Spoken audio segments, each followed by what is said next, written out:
Salut, c'est Guillaume Canet. Eh bien bonjour à tous, bonjour à toutes, bienvenue dans Avis désastreux, le podcast aux opinions discutables mais qui pourtant les assume. Aujourd'hui, Cannes, jour numéro 12, c'est le dernier jour, littéralement l'inverse de Louane, et je viens de me rendre compte que pour la première fois en 3 ans de Cannes, j'ai complètement oublié la blague du jour 1 avec Louane. Donc je me permets, même si je viens de vous la spoiler, de la refaire mais différemment. Donc nous sommes le jour numéro 12. Louane, pourrais-tu dire par exemple quel jour nous ne sommes pas ? C'est le jour 1. Oui, bah voilà, effectivement Louane, tu as un petit peu 11 jours de retard. Cannes, c'est la fin. C'est la fin, putain, ça fait trop du bien. Je suis éclaté, j'ai dormi 1h30 aujourd'hui. Voilà, ça ne se fait pas. Je vais avoir des problèmes de santé, je pense. Mais, nous n'allons pas attaquer par le bilan, évidemment, puisque nous avons un programme à suivre. Et ce programme, c'est le suivant. Alors tout d'abord, je vais vous parler d'un des derniers films de la compétition que je n'avais pas encore vu, à savoir Moulin, de Laszlo Nemes. Ensuite, il va être l'occasion de revenir sur le palmarès, avec mes petites avis, mes petites critiques là-dessus. Et enfin, une petite question, un petit bilan, mais qui va être... Oh là là là là, il va être très vite fait ce bilan, il va être vite fait, mais super mal fait en tout cas. Bref, dernier film de la compète donc qui me manquait. Enfin, non, il me manquait Chip in the Box de Koreeda, mais entre tous les retours que j'ai eus et le fait que finalement il n'est pas du tout fini au palmarès, bon, c'est pas très grave que je l'ai loupé. Je pense que je le rattraperai quand même lors de sa sortie, mais bon, nous ne sommes pas là pour ça, nous sommes là pour donc Moulin, l'histoire qui s'intéresse à Jean Moulin sur, on va dire, les derniers instants de sa vie. Je pense que en termes de narration, le film doit se dérouler sur une semaine avant sa mort à peu près, ou en tout cas quelques semaines avant sa mort, qui va revenir donc sur 2-3 moments de résistance, de préparation qu'il a fait, et évidemment sa rencontre avec Klaus Barbie, toute la discussion qui s'en est suivie, jusqu'à ces différents moments de torture.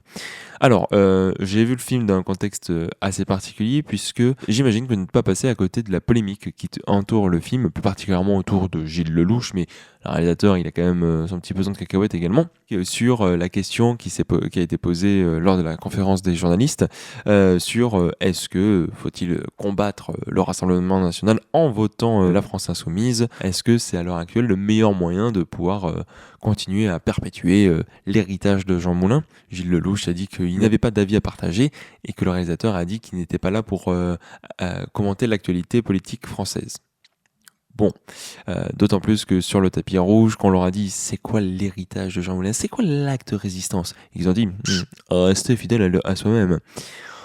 Ok, c'est quand même pas n'importe qui Jean Moulin, et c'est quand même pas non plus le symbole de n'importe quoi. Et j'avoue, je suis probablement biaisé par ce qui s'est passé, mais pour en avoir discuté avec quand même que 2-3 amis, il y a un truc qui m'a quand même assez surpris, c'est que j'ai l'impression que le film essaye de dépolitiser la question de la figure de Jean Moulin. Je m'explique. Déjà, durant tout le film, les nazis ne vont jamais être nommés tels quels. Ils vont toujours être appelés les Allemands, l'ennemi du peuple de la France, etc. Jamais ça va être question de l'extrême droite, de nazisme, de leur idéologie, etc. Évidemment que le film est contre cette idéologie, évidemment que Jean Moulin l'a été. Mais c'est vrai que c'est jamais évoqué, c'est jamais parlé. Et il y a plein d'autres films qui parlent des nazis en disant les Allemands, etc. Mais c'est vrai que là, du coup, dans ce contexte, il y a vraiment cette sensation un petit peu bizarre sur la question politique de Jean Moulin, et comme quoi c'était pas exactement assumé, que le film est surtout une sorte de film d'espionnage et qui doit échapper aux nazis, et donc il doit faire des stratagèmes et il doit pas balancer tout ce qu'il connaît de la résistance, mais il n'y a pas vraiment les enjeux de pourquoi cette résistance existe, contre quoi ils se battent, si ce n'est les Allemands qui prennent un petit peu possession de contrôle de tout ce qui se passe. Et le film n'a pas besoin d'être alourdi pour dire oh là là, les nazis c'est les méchants, ils tapent les juifs et toute autre personne qui sont contre, etc.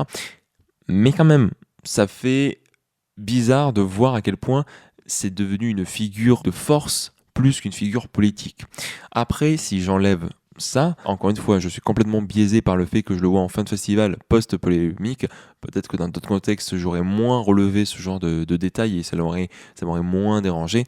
le film est techniquement irréprochable. J'ai eu la chance de le voir en 35 mm parce qu'il était tourné en pellicule, il était tourné sur une pellicule Kodak. Le film est somptueux. Au niveau de la photographie, plus d'une fois va être vraiment extrêmement sombre, mais on va pouvoir toujours dessiner les silhouettes qui vont arriver à se détacher. C'est vraiment le genre de film à voir en salle. Tant il y a des moments où est-ce qu'on va être vraiment dans la nuit, où est-ce qu'on va pas voir grand chose parce que c'est la résistance, il faut se cacher, il faut pas être au grand jour, etc. Le film va beaucoup jouer là-dessus.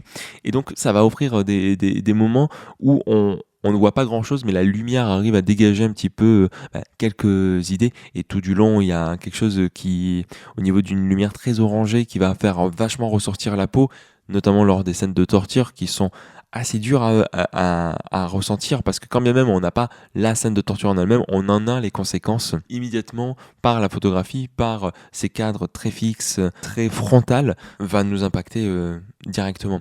Évidemment, quand on voit ce film, pour ma part, il y a un autre film auquel je n'ai pas pu m'empêcher de penser, c'est évidemment L'Armée des Ombres de Jean-Pierre Melville, qui pour le coup est un chef-d'œuvre. Et c'est vrai que la question matérielle qu'il y a dans L'Armée des Ombres, ici se perd un petit peu, je trouve, parce que c'est vraiment une figure que cherche à travailler le cinéaste. Sachant que c'est le premier film que je vois de lui, j'ai pas eu l'occasion de voir Orphelin qui est sorti en début d'année, ou Le Fils de Saul.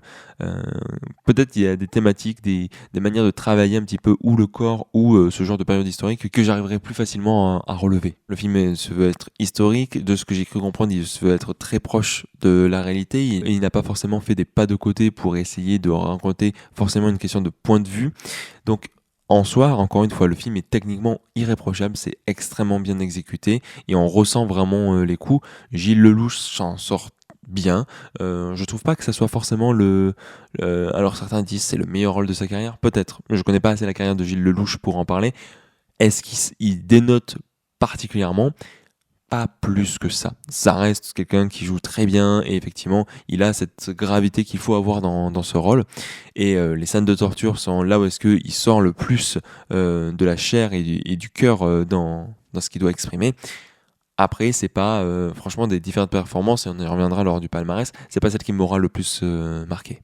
Il est temps de s'intéresser à la question du palmarès, puisque bon, voilà, hier, alors, normalement, vous avez déjà suivi un petit peu sur les réseaux, mais je vais essayer quand même de donner deux, trois petits avis là-dessus. Mais effectivement, hier s'est déroulée la conférence de presse qui a été très très longue. On est arrivé à 20h, ils nous ont lâché à minuit 30. Et en plus, on n'a pas tous pu poser nos questions. Moi, Virginie Ferra, j'avais une question à lui poser. Je n'ai pas pu lui poser. Donc, je lui ai envoyé un cœur. Elle m'a répondu. Et ça se voit même pas sur le live Cannes.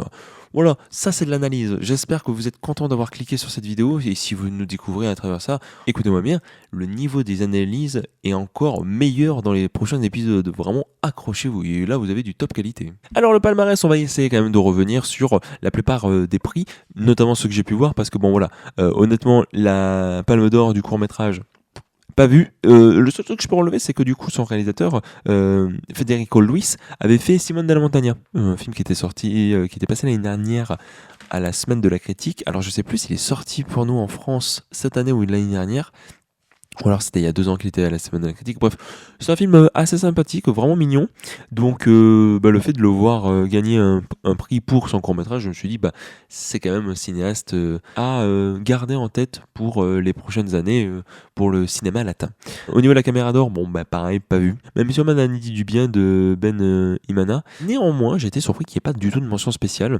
Et surtout très surpris de voir que la Gradiva, qui pourtant avait fait l'enfeu autour de la croisette, n'avait pas été gardé, mais bon, ça c'est souvent le cas. La caméra d'or, il y a toujours une vingtaine de films. On a beau en avoir vu beaucoup ou en avoir entendu des retours, c'est toujours un film que tu ne vois pas forcément arriver et qui sort là d'un coup et tu dis ok, d'accord. Il était passé par un certain regard, si mes souvenirs sont bons, comme quoi bravo Thierry pour la sélection. Allez hop, on va s'intéresser au reste. Prix de l'interprétation masculine pour Emmanuel Macchia ou Machia et Valentin Campagne dans Coward réalisé par Lucas Zonte. Tout simplement bravo. Avec John, on en avait parlé. Alors John avait effectivement eu le nez creux et avait proposé un double prix. Pour ma part, je m'étais concentré que sur Valentin Campagne. C'est très mérité pour les deux, surtout pour Valentin, je trouve. Mais en fait, l'énergie qu'ils ont dans le film est une énergie assez similaire qu'ils ont dans la vraie vie, avec quelqu'un de plus extravagant et est quelqu'un de beaucoup plus en retenue, beaucoup plus timide. Mais en tout cas, oui, effectivement, Lucas Dante et son directeur de casting ont eu un flair incroyable. L'alchimie qui apparaît à travers l'écran, mais même de toute manière aussi comment chacun ont leur propre scène en solitaire, eh ben, c'est vraiment une révélation pour les deux et ils jouent extrêmement bien et effectivement c'est un film qui se base avant tout sur ces deux comédiens.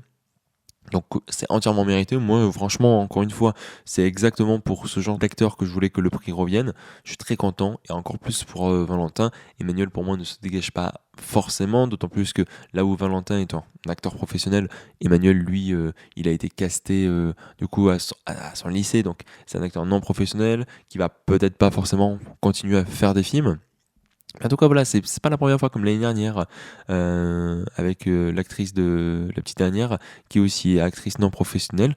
Cannes aime bien ce genre de petites histoires avec quelqu'un qui sort un petit peu de nulle part et on lui dit mais c'est que si tu joues vachement mieux que cet acteur qui a 40 ans de carrière. Tant qu'on est sur les prix d'interprétation féminine, pour Soudain, pour donc du coup Virginie Fira et Tao Okamoto, alors partagé. Parce que d'un côté, je suis très content pour ces deux comédiennes. Alors, je trouve pas qu'elles se détachent particulièrement, mais elles jouent extrêmement bien les dialogues notamment de Hamaguchi, qui sont des dialogues très écrits. C'est autour de ça d'ailleurs que tournait ma question sur comment se passe la collaboration, est-ce qu'il y a la coécriture, comment se passent les répétitions, comment ils sont dirigés, parce que il arrive à sortir un naturel avec des choses qui sont quand même très écrites, voire didactiques. C'était un reproche que certains avaient pour les gens qui avaient eu du mal avec tout le passage autour de la question du capitalisme, etc. Dans ce jeu, il y a quelque chose que j'aime beaucoup aussi sur la rencontre, c'est l'axe principal sur lequel les gens sont revenus. Et de toute manière, c'est sur lequel le film parle. Le film parle avant tout de rencontres entre ces deux amitiés, tirées d'un livre qui est lui-même autour d'une rencontre et d'une grande discussion entre deux personnes. Et effectivement, sur ça, c'est extrêmement bien joué. Et vraiment, on ressent cet amour qui est instantané, qui est soudain, cet amour amical et qui est bouleversant, très très beau, magnifique. Du coup, je suis content. C'est pas, comme je vous ai dit, pour ma part, j'avais plus de vues sur Sandra Hüller, sur Fatherland, sur lequel nous reviendrons un petit peu plus tard. Donc, voilà, je suis content pour les comédiennes, un peu moins pour Hamaguchi, parce que Soudain, qui était vraiment un film merveilleux et qui aurait mérité d'être bien plus haut dans le palmarès, se trouve finalement dans une place où je me suis dit, c'est dommage, on récompense une partie, effectivement, les actrices, mais le film aurait mérité tellement plus que voilà, il y a un petit goût amer. Prix du jury, alors c'est l'aventure rêvée de Valeska Grisonbach. J'en ai parlé hier. Moi, ce film, je m'emmerde. Voilà, je le dis tel quel. Mais il n'y a plus de filtre, comme je vous ai dit. Encore une fois, c'est très intéressant si ta question c'est de déconstruire le milieu, la question de la mafia à travers le regard et la posture féminine. Et encore une fois, ça dure 2h50, c'est pas forcément des plus intéressants, et je trouve pas que le film se détache particulièrement. Le seul truc qui est un petit peu impressionnant, c'est que le film était sorti est passé avant-hier au moment où cet épisode sort. Le vendredi, fin de festival à 15h, puis ensuite à 21h pour la presse. Il n'y avait pas grand monde. Je pense que c'est un film que personne n'a vu venir parce que c'est un film que pas grand monde a vu. Peut-être que en dehors du contexte cannois, peut-être que c'est un film qui s'apprécie beaucoup plus quand le film sortira. Après, voilà, le film, je crois qu'il sort le 15 juillet, donc je pense qu'il y a de la part du distributeur une envie de assassiner le film. 15 juillet, les gens ne se déplaceront pas en salle. Peut-être que les chiffres me feront mentir, mais honnêtement, un film de 2h50 avec ce rythme, avec cette histoire, alors certes il y a le prix du jury, donc ça va un peu attirer les gens, mais je ne pense pas que ça va faire lever les foules. Voilà, si vous voulez aller le rattraper, allez-y. Clairement, c'est pas du tout moi qui vais vous encourager, bien au contraire, je trouve que c'est un des films les plus faibles de la compétition, d'où le fait que j'étais très surpris de le voir, mais des différents bruits de couloir que j'ai pu entendre, c'est un jury qui avait l'air d'être plutôt divisé, qui n'était pas en accord, ils ont eu beaucoup de mal à choisir les films. D'où par instant des choix qui peuvent surprendre comme celui-ci. En parlant de choix qui peuvent surprendre et qui ont fait râler, prix du scénario pour Notre Salut d'Emmanuel Mar. Alors, je sais plus, je crois que j'en avais parlé lors de l'épisode, c'est tiré des correspondances entre ses grands-parents à lui. Et à travers du coup ça, il veut raconter l'histoire d'une France qui a collaboré avec les nazis, le régime de Vichy, etc., Pétain, tout ça. Mais clairement, si le film a fait autant parler de lui, ce n'est pas tant par rapport à son scénario, quand bien même il est fort, il est intime, il est personnel par rapport à son réalisateur, mais elle est bien par rapport à la question de la mise en scène. C'est ça qui a marqué les gens. Et donc effectivement, comme souvent, pris du scénario, on voit ça et on se dit, oui, bon, ce n'est pas le scénario que vous récompensez, c'est juste que voilà, le film, il faut lui récompenser, donc vous vous mettez prix du scénario. C'est très souvent le cas. Souvenez-vous, en 2019, prix du scénario pour Portrait de la jeune fille en feu. J'adore le film, hein. C'est pas sur son scénario qu'on retient le plus le film, c'est encore une fois, c'est en mise en scène ou un prix beaucoup plus grand. Pareil, il y a 2-3 ans, The Substance, prix du scénario. J'adore The Substance, le scénario tient sur un post-it. Évidemment que non, le scénario n'est pas le récit et n'est pas la thématique. Donc bien sûr qu'il est plus construit le scénario, mais c'est pas ce par quoi il va briller le plus. Et donc encore une fois, le prix du scénario, c'est voilà, tiens, prends, on sait pas trop de quoi te mettre, mais il faut quand même qu'on te récompense. Donc voilà, prix du scénario. Donc encore une fois, content pour le film, mais alors le choix en lui-même, le choix de la palme, bon. Prix de la mise en scène, nous avons un ex-aequo. Alors en soi, c'est le seul de ce palmarès, mais puisqu'il y a eu double prix pour les autres, prix d'interprétation, en soi, c'est considéré comme un troisième. Javier Calvo et Javier Ambrosi pour La Bola Negra, qui était un énorme coup de cœur de ce fin de festival, qui a été un énorme coup de cœur pour beaucoup de festivaliers et festivalières.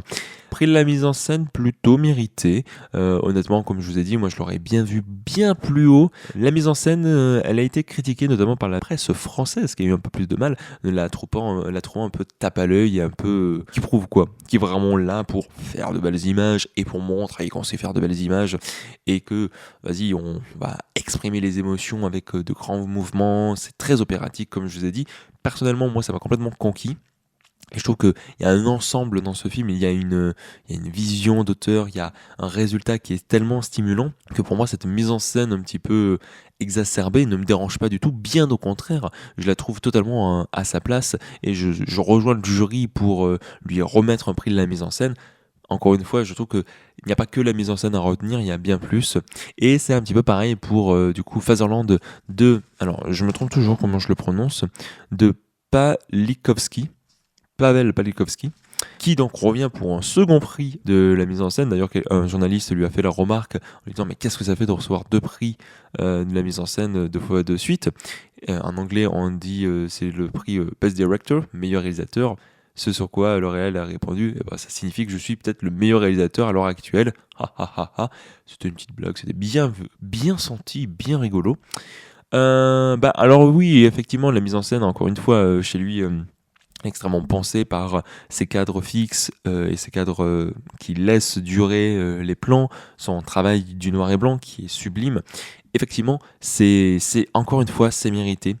Lui, à la limite, je l'aurais plus vu dans le scénario si on devait récompenser Fatherland ou, comme je vous ai dit, interprétation féminine pour Sandra Hüller. Mais effectivement, c'est pas déconnant, c'est mérité, c'est un bon prix de mise en scène parce que elle est au diapason de ce que veut raconter le film.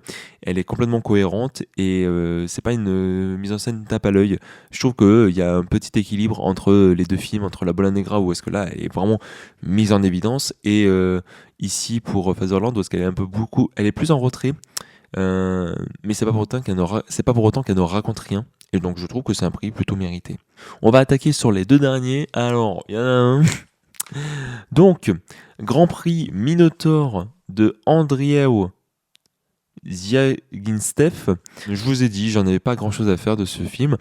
Oui, voilà. Alors, je sais que ça a été un grand favori pour beaucoup de monde. C'est vrai que j'ai pas pris le temps d'écouter. J'ai pas eu beaucoup de temps. J'en parlerai lors du bilan. Donc, je n'ai pas eu d'autres sons de cloche, à part ce que j'ai pu lire à droite et à gauche. Alors effectivement, c'est très bien mis en scène, c'est très propre, c'est très millimétré, c'est très froid, c'est très sobre. De là avoir un grand prix, pour ma part, ça me dépasse. Mais bon, comme je vous ai dit, j'ai l'impression d'être plutôt minoritaire, puisqu'il y a beaucoup de gens qui adoraient le film, voire qui l'avaient en favori pour la Palme d'Or. Donc tant mieux pour lui. Pour ma part, c'est pas un film que je retiens particulièrement. Encore une fois, c'est très très très bien exécuté, le récit est bien fichu. Moi, ça m'a pas plus embarqué. Peut-être à revoir dans d'autres conditions, j'avoue, c'est pas le film qui me donne le plus envie d'être revu. La Bonnelle à la Negra bien plus. Pas grand chose à dire, hein. C'est vrai que pour ma part, j'aurais adoré que l'inconnu ait un prix. Il n'a rien eu. C'était plutôt attendu. Ou Paper Tiger, ou Hop, etc. Donc ouais, pour que finalement ça soit Minotaur qui soit retenu. Pour certains, c'est un prix consensuel. Effectivement, si on met en compte le fait que c'est un jury qui a été divisé, peut-être qu'ils ont choisi une œuvre qui plaît au plus grand monde.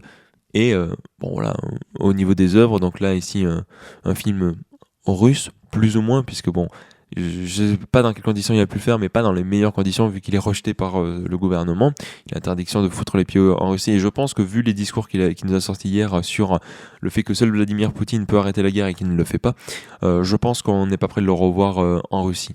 Et donc, je vous disais, donc on a ce film-là russe, et pour la palme, vous l'avez vu, c'est Fjord donc de Christian Myonju qui fait que c'est sa seconde palme après 4 mois, 3 semaines, 2 jours. Il vient de rentrer dans le top 10 de ces réalisateurs qui ont 2 palmes à la maison. Ben écoutez, je suis très content. Fjord est un film que j'avais adoré. J'étais loin d'être le seul. C'est d'ailleurs lui qui a gagné le prix Free Press Cri, le prix de la presse internationale. C'était donc Fjord. C'est un prix entièrement mérité. Je sais qu'il y en a certains qui sont un petit peu inquiets sur la question de la prise de position. C'est ce qui revient le plus et c'est ce qui dérange un petit peu le fait que le film nous laisse dans un entre-deux. Pour ma part, hein, j'ai déjà eu l'occasion d'en revenir, que ce soit lors du film ou lors du palmarès, enfin des tentatives des pronostics d'hier. C'est une des grandes forces du film, cet entre-deux dans lequel il nous laisse, surtout que c'est un entre-deux actif. Et puis, au fond du fond, Christian Manjou, pour moi, il a un point de vue qui est arrêté, c'est que la famille est complètement critiquable et les parents éduquent très mal leurs gosses. Par contre, la manière dont ils sont traités à travers les médias et à travers toute cette île est très mal, hein. Ils attaquent la mauvaise partie au lieu de s'intéresser au cœur du problème. Mais donc, ouais, je trouve le film, encore une fois, extrêmement bien écrit. Donc, pour moi, c'est dommage qu'il n'ait pas eu le scénario. Est-ce que parmi la sélection, c'est celui qui méritait le plus la palme ? Pour ma part, non, pas du tout. Encore une fois, l'inconnu, la Bola Negra, mais soudain, surtout. Ma grosse déception de ne pas le voir plus haut dans le palmarès. Il a un prix au moins, un prix de l'interprétation. J'y suis revenu quelques fois au cours de cet épisode. Mais c'est bien dommage de voir que il n'a pas pu aller plus haut. Et Fjord, c'est un peu trop haut pour ma part. Après, encore une fois, c'est un film qui ne brille pas que par rapport à son écriture, c'est ce dont j'ai le plus parlé, mais qui a une vraie réflexion au niveau de son mise en scène par rapport au fait de laisser les plans durer pour nous, en tant que spectateuristes, nous laisser nous balader dans le plan et à travers les différents personnages, ou aussi la manière dont il traite les arrière-plans. Mais je vous encourage à écouter l'épisode que j'ai sorti il y a quelques jours où je reviens plus en profondeur autour du film et de sa mise en scène. Voilà, c'est terminé, enfin, bordel, putain, désolé, je suis vulgaire. Je n'ai qu'une seule hâte, c'est rentrer. Là, j'ai 9 heures de train qui m'attend, ça va être un enfer.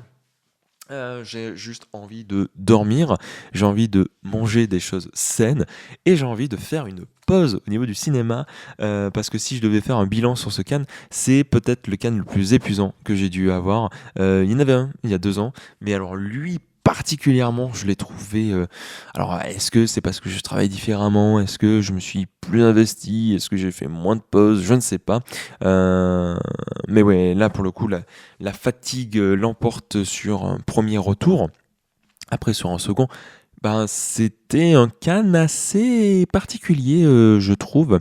Alors, outre le fait qu'il n'y avait pas les grands majors du cinéma américain, c'était une compétition qui était pas évidente parce que on avait enchaîné les déceptions et puis comme souvent à Cannes, faut pas partir avec des attentes parce que c'est le meilleur moyen d'être déçu et les films qu'on retient le plus c'est généralement les films sur lesquels on n'a pas d'attente. Bon, pour ma part c'est pas trop le cas cette année puisque vraiment mes 2 préférés c'était ceux sur lesquels j'avais le plus d'attente à voir Soudain et L'Inconnu. C'était vraiment les 2 films sur lesquels j'avais le plus d'attente, mais par exemple Les Amissus ou d'autres films qui me viennent pas spécifiquement en tête. petite déception. Et il y a des cinéastes qui vont complètement éclore, hein. Pour moi, les 2 cinéastes derrière La Bola Negra, c'est pas leur premier film, mais là c'est bon.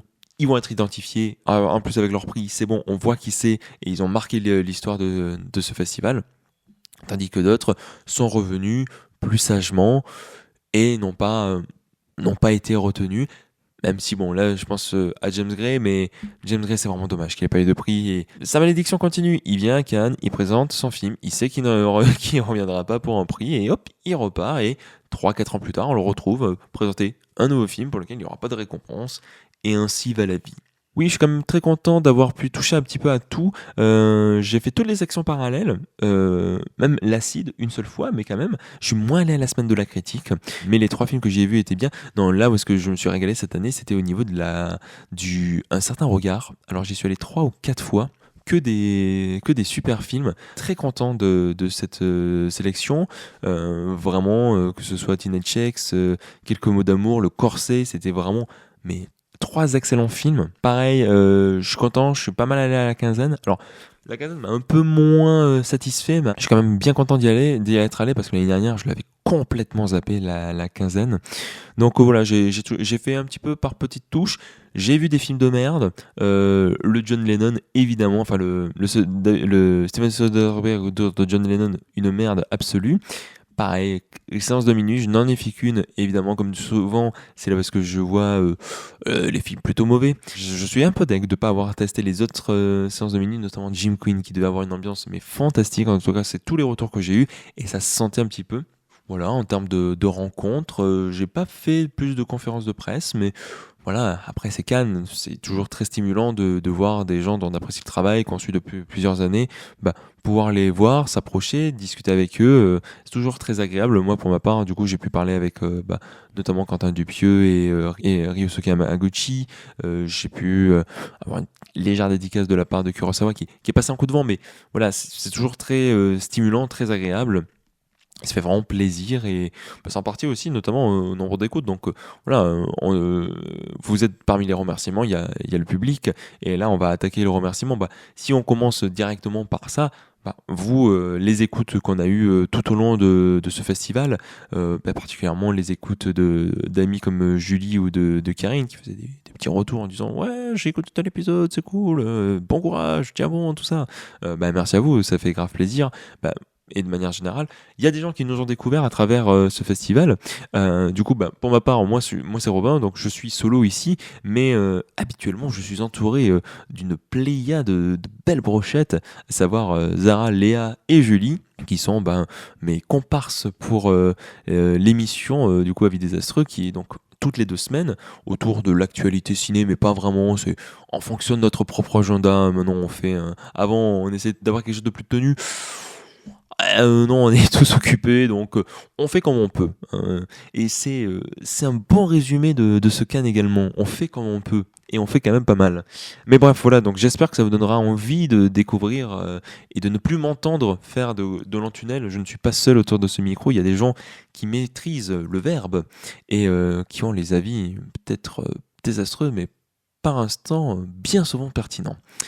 Si je dois remercier les quelques personnes avec qui j'ai fait ce Cannes, tout d'abord ma coloc, bien sûr, à savoir l'indéboulonnable, le fidèle, le constant, John. C'est mon 5e Cannes avec lui, c'est toujours un plaisir de le retrouver, de l'avoir autour du micro, ou juste de pouvoir discuter chaque soir des films que nous avons vus, etc. Enfin, c'est vraiment toujours très agréable. Puis même et Clément. Clément qui a été quand même bien présent autour de ce micro, très content aussi d'avoir pu refaire la coloc avec lui, et puis les 2 nouveaux, donc Hugo et Marie, content d'avoir pu partager cette expérience avec vous. Au niveau des copains cannois, je pense à Raphaël, donc aka Paf, qui est peut-être ma première rencontre du mardi, et avec qui on se connaissait via les réseaux, mais c'était une super rencontre et on s'entend super bien. Donc je pense aussi à Riyad, donc Régel Gorilla, vraie rencontre aussi lors du festival. Les copains de réaliser, plus particulièrement Nico, Arthur et Sophie.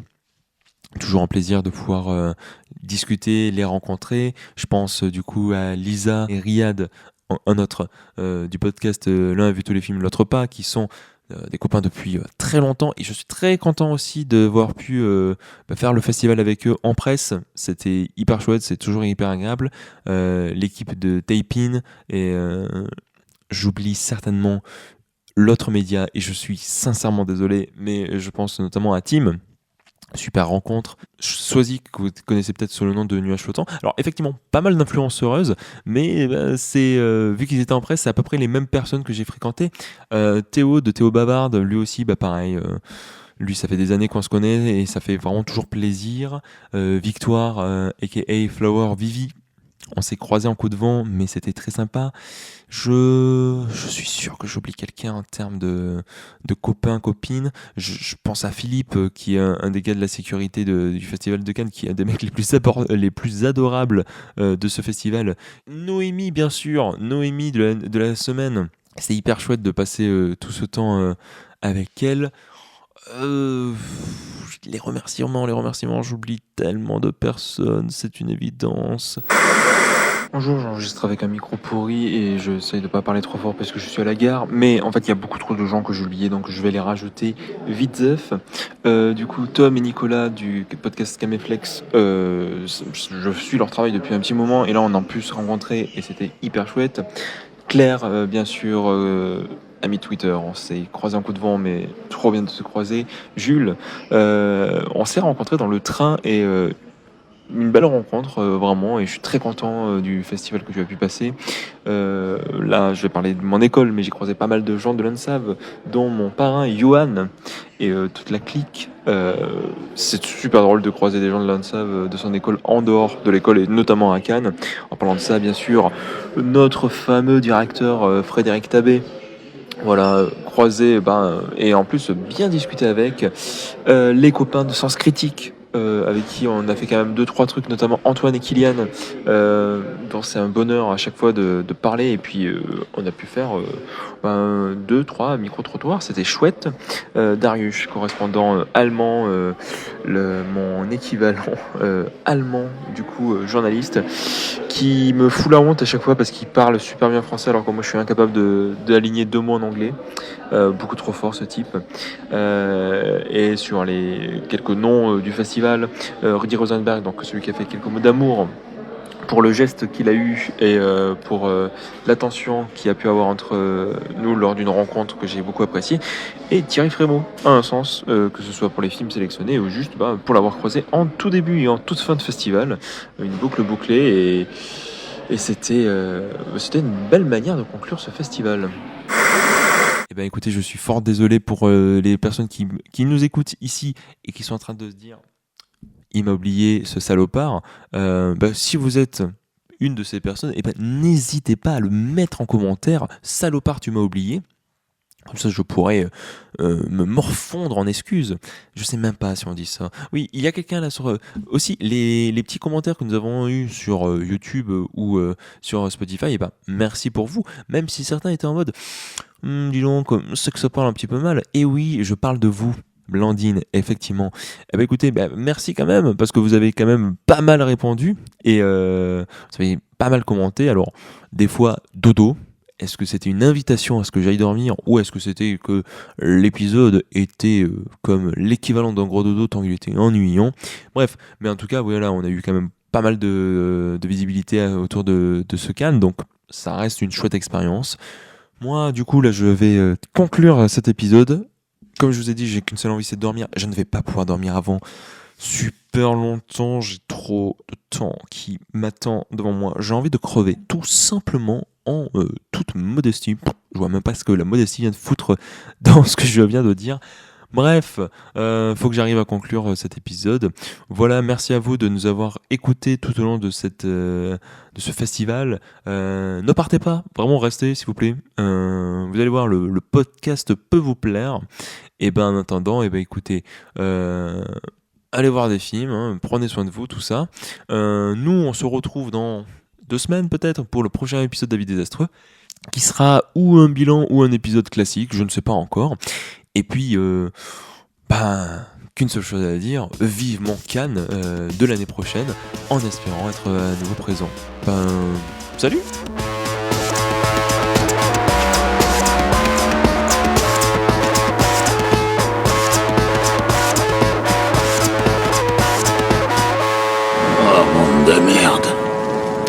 si j'ai bien envie de le dire, monde de merde.